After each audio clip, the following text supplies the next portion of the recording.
នៅមិនគ្រប់រឿងរ៉ាវស្នេហ៍យើងគ្រប់សពនៃលើបត់ចំរៀងកាន់ដៃបែដងត្រួតគ្នាគ្មានម្ខាងណាដែលលំអៀងវាសនាអ្នកមើលផ្ទាត់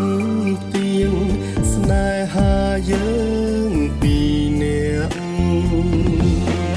មួយយើងរស់នៅជាមួយការពិតគឺចាំនឹងចិត្តមិនមែនការសំដែងគ្មានម្នាក់ណាធ្វើឲ្យឈឺចំបែង